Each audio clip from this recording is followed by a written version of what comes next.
Mbote na bino banso ba bozali kolanda ngai ezali nga bino mama Charlotte na dans esengo mingi ya kobelima na bandako na bino mokosi na lola alekana na kopambola bino. Merci merci merci merci na bolongo na bino mpona mama Charlotte. Merci na encouragement na bino, merci na ba commentaire na bino ezotouche vraiment motema na ngai. Nzambe apambola bino ba abonné ya sika. Mama Charlotte a souhaité bino boye malamu na famille munene ya la Grâce Cuisine. Yango dans l'accès oni oyo to sala mokona lelo eza simple mais alaka kitoko. Na opita conseil mo wa muke confinement toza na bandako ba te belé vraiment tozo bimate tozo sala te tozo kala bandako. Na opita conseil muke na ba papa na pesi bino mbote chaque on a pesa aka ba conseil pa ba mama ba papa ba komela ngai mama bebe to landaka yo ko ba ngomba de belé. La pesi ba papa sur tout le monde entier pour ndara mama Charlotte mbote nzamba pambola bino mama kitoko yango yo ozaka na tante musala tous les jours oza libanda oza na ndaku profiter ko sala nettoyage na ndaku na yo profiter ko nettoyer cuisine na yo ba ko okomaka te ozaka na tante ta ezebele profiter ko nettoyer profiter ko contrôler ba chambre bana ba bilambo epasuki ba sapato ebebi ko longola kala pona kolekisa mopepe ya sika na kati ya ndako na yo tolia muke oya tolia muke de la part de maman Charlotte vraiment na yebi ke nzamba kopesa bino makasi pona moment ope ta ezebele me makasi ezate vraiment sala makasi nettoyer ndako na yo sukola ba rideau sukwa makala bongisa ba chambre bana kaka po etia ba ndako na biso bopetwa ebe makisolo kitoko na ba ndako na biso nzamba pambola bino na kolakisa ko linto sana mokona lelo tokosala oyo ezali nakobe yango poulet ya KFC. Donc poulet to lingaka na KFC tokosala yango na mokona lelo juste to éviter na retour est-ce que bato bana kokende kofanda juste na KFC kolia ne pendant kolia liboso je ne sais pas pourquoi pas to yokola biso moko kosala yango na ndako yango na ye nango na mokona lelo. Alors pona kosala soso la biso ya KFC na mokona lelo na landa na biloko awa biloko ezali vraiment ebelete biloko na ngai yango ezali awa pona kobanda tozana mapeka soso to pe bazel ya poulet na ngai yango yo donc ndenge ezalaka ekangama boye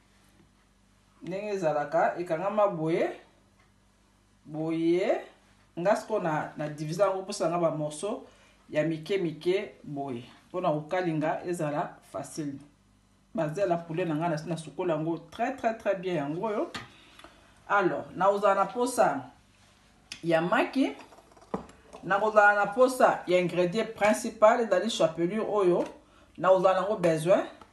batu mususu basela rango na poussière à mapa ba râper mapa sec puis basala yango ko ba linga nango soso na biso batu mususu basala na farine atie na maki alekisi na farine atie na maki tisa la moi couche boko épaisse pour akalinga ngo mais nga nasali ni chapelure oyo po edenga ye eza rapide okolinga omba lebele te déjà et couvrir soso et puis otie na mafuta eza vraiment pour les ingrédients de base il faut za nango oyo bateka yango na bateka yango partout na supermarché oyo anga na sombaki yango na Migo mais na cope ezali na Lidl na ba dipezali na somo une fois je crois na Lidl ezaki minene mingi na mona ki omaki to côté na ngaki wa mike o eza vraiment eza un peu fin ya onga na osela ngo na mokona lelo donc ingrédients de base eza ce que ezate eza difficile pour ça la soso na yebi manoko ya KFC to pe o tia na farine o tia maki farine mais juste batiaka atie na kati ya maki atie la farine atia mosu na kati ya chapelure opo esala ye un peu épaisse pour kalinga na mafuta mais on sait la ka juste maki na chapelure na pona kalinga o ezali soso na ya KFC. Alors nada na posa ya poivre blanc na otia ya muke nada na posa ya moi noix de muscade muke nada na posa ya paprika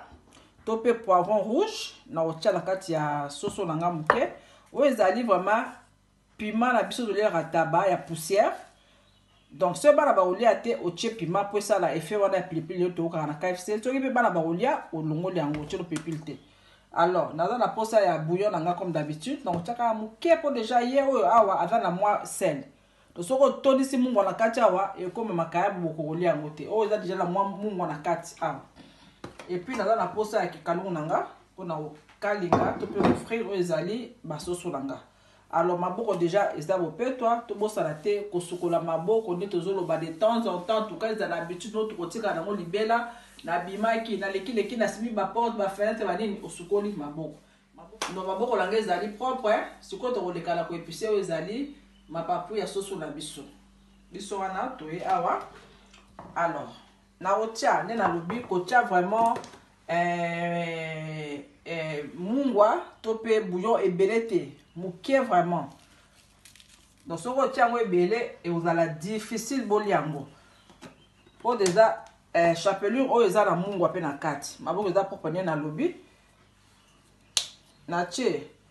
oyo ezali poivre blanc na tie oyo ezali mwa muscade muke po esala musuni na ka esala musuni goût kitoko et puis na tie oyo ezali biso bakobia bakobango paprika mais eza poivron rouge yango pe na tie yango mwa ebele muke par rapport a baepisi mosusu nga na tie nde nalobi soki bokolia pilipili otie pilipili mais soki bokolia pilipili te kotia nango pilipili te soki mpe pilipili oyo eza tokote mpe ka pilipili ya normal quantité oyo olingi ndenge olingi eswela yo otie. Alors na tie boye et puis na mélange yango bolimbisi na mélange yango na maboko boye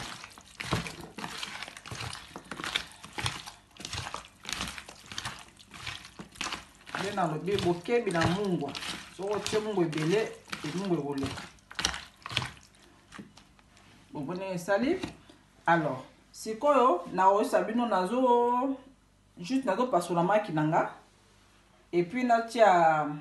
mélange nanga ya chapelure na kati ya bassin mwa muke po edenga na bana kotourner soso nanga na kati ya maki et puis après natia na chapelure après natia na moto na bina miso tokutani dans 5 minutes pour to bana kosala mélange ya maki na soso na biso tout à l'heure. Ciao nde nalobi maki na biso yango oyo natia na sani nasi na pasola yango na mélanger blanc d'œuf na jaune d'œuf mélange ya chapelure nanga yango oyo na bibisa yango na kati ya carton nde nalobi yango eza vraiment fin yango oyo donc eza 2 sachets na kati ya carton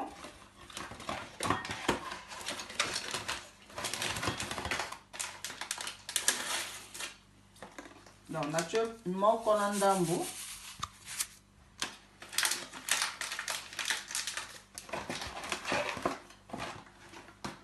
entre temps nazo chauffer déjà mafuta na ngai natie kikalungu na ngai na moto